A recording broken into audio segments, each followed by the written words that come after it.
Hi நேயர்களே, வணக்கம். எல்லோரும் எப்படி இருக்கீங்க? நல்லா இருக்கீங்கன்னு நினைக்கிறேன்.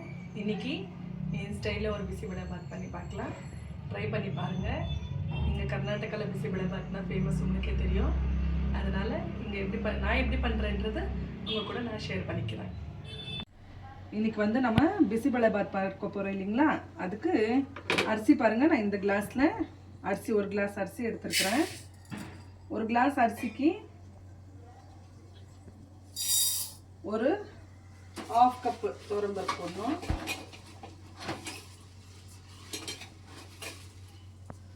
ஒரு 1/2 கப்பு துவரம்பருப்பு போட்டு நல்லா கழுவி எடுத்துக்கிறேன். இது நல்லா கழுவிட்டு இது கூடவே பாருங்கள், நான் வெஜிடபிள்ஸ் எது எது எடுத்துருக்கிறேன்னு பீன்ஸு, உருளைக்கிழங்கு, கேரட்டு, அப்புறமா பட்டாணி, ஒரு கேப்சிகம் எடுத்துருக்கிறேன். நீங்கள் வேணும்னா இன்னும் நிறைய வெஜிடபிள்ஸ் இதில் போட்டுக்கலாம். கத்திரிக்காய், நூக்கல், அந்த மாதிரி உங்கள் இஷ்டம். எந்த வெஜிடபிள்ஸ், எனக்கு இவ்வளோ வெஜிடபிள்ஸ் இருக்குதுன்ட்டு நான் யூஸ் பண்ணின்னு இருக்கிறேன். இப்போ நல்லா கழுவிட்டு குக்கரில் போட்டுக்கலாம். பாருங்கள், இந்த கப்பில் தான் அரிசி எடுத்துருந்தேன் இல்லைங்களா? இதில் 1.5 கப்பு கணக்காச்சு. இப்போது இதில் 3 மடங்கு தண்ணி ஊற்றணும். 1.5 கப்புனா 4.5 கப்பு தண்ணி ஊற்றுறேன். இப்போ இதில் வெஜிடபிள்ஸ் எல்லாம் போட்டுக்கலாம்.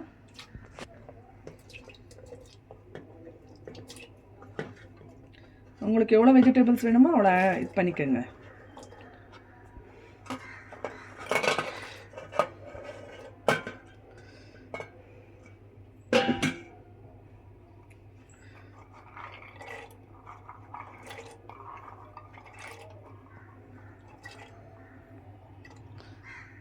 இப்போ வெஜிடபிள்ஸ் எல்லாம் போட்ட ரைட் மேலே இதுக்கு தேவையான உப்பை ஆட் பண்ணிக்கலாம்.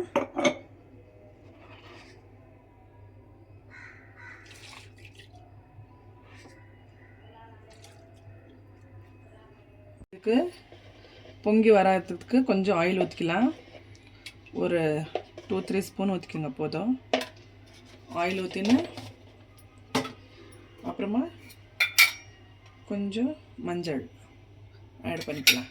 இப்போ இதை நல்லா கலக்கிட்டு குக்கர் மூடி போட்டு ஒரு 4 விசில் வச்சா போதும். இப்போது அது தாளிச்சிக்கிறதுக்கு பிசிபெலாபாத்துக்கு இங்கே பாருங்கள், நான் கேப்சிகம் இப்போ அறுத்து வச்சுன்னு இருக்கிறேன். ஏன் அது கூட வேகிறதுக்கு போடலன்னா, இது அதுக்குள்ளே போட்டால் அப்படியே குழக்குழன்னு ஆகிடும், சாப்பிடும்போது ஒரு மாதிரியாக இருக்கும். பட் இப்போ தாளிக்கும் போது எண்ணெயில் போட்டு நல்லா வதக்கி போட்டால் நல்லா க்ரன்ச்சியாக இருக்கும். இங்கே பாருங்கள், கோடம்பு எடுத்துருக்கிறேன், கடலக்கொட்டை எடுத்துருக்கேன், கடலக்கொட்டை. ஏன்னா அது வந்துருச்சு. அப்புறமா கொஞ்சம் புளி ஊற வச்சுருக்கிறேன். ஒரு பெரிய வெங்காயம் மெல்லிசாக நீட்டாக அறுத்து வச்சுருக்கிறேன். அதுக்கு கருவேப்பிலை கொஞ்சம், அப்புறமா பேடிகை மிளகாய் ஒரு 3 பேடிகை மிளகாய் வாங்கியிருக்கிறேன். ஓகேங்களா? இவ்வளவும் போட்டு இப்போ தாளிக்கிறது எப்படின்னு பார்க்கலாம். ஆயிலும் நெய்யும் ஊற்றி வச்சுருக்கேன். ரெண்டுமே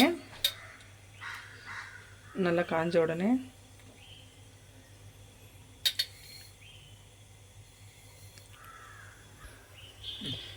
இப்போ கடுகு,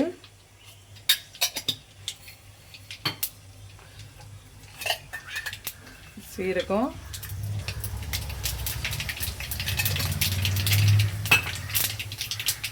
அப்புறமா பாருங்கள், ஃபஸ்ட்டு இந்த கடலக்கொட்டையை போட்டுக்கோங்க. ஏன் கடலக்கொட்டை போட்டுக்கணுன்னா, ரெண்டும் ஒன்றா போடாதீங்க. முந்திரி பருப்பு கடலக்கொட்டையும் ஒன்றா போடாதீங்க.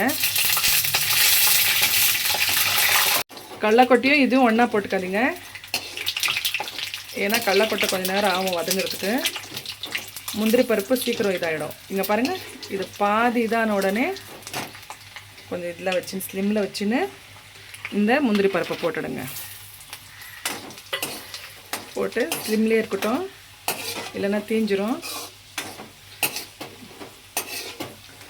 ஸ்லிம்லேயே வச்சு நல்லா வதக்குங்க.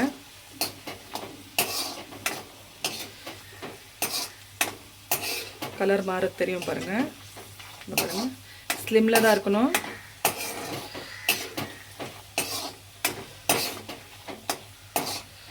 கொஞ்சம் என்ன பண்ணி கலர் மாறின உடனே இந்த வெங்காயத்தை போட்டுவிடுங்க. இப்போ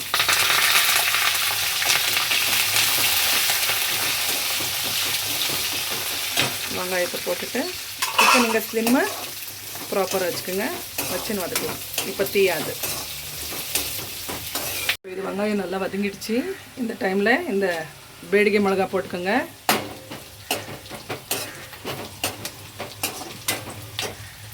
அது கூடவே இந்த கேப்சிகமும் போட்டுக்கோங்க. கேப்சிகம் போட்டுட்டு உடனே மசால் போடாதீங்க, கொஞ்ச நேரம் அது எண்ணெயில் வதங்கட்டும்.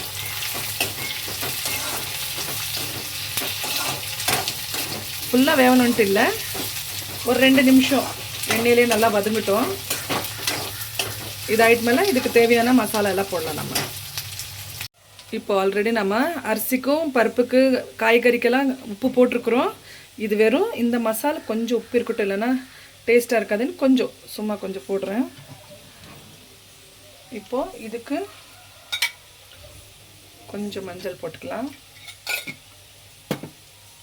அப்புறமா கொஞ்சம் மிளகாய் கலருக்காக கொஞ்சம் மிளகாய் போட்டுக்கலாம். அப்புறமா பிசிபெலாபாத் பவுடரு அது போட்டுக்கலாம். போட்டுன்னு நல்லா கிளறி விடுங்க. அந்த பவுடர் எல்லாமே கொஞ்சம் எண்ணெயிலே, அந்த எண்ணெய் நெய்யிலே வதங்கட்டும். அப்புறமா இதுக்கு நம்ம புளி ஆட் பண்ணிக்கலாம். இது கூட நம்ம புளி ஆட் பண்ணிக்கலாம், புளி தண்ணி. இங்கே பாருங்கள், ஊற்றிக்கிங்க, பரவாயில்ல, கொஞ்சம் தண்ணியாகவே இருக்கட்டும். ஏன்னா பிசிபெலாபாத் தானே, நல்லா இஷ்டக்கும் தண்ணி, ஒன்றும் ப்ராப்ளம் இல்லை.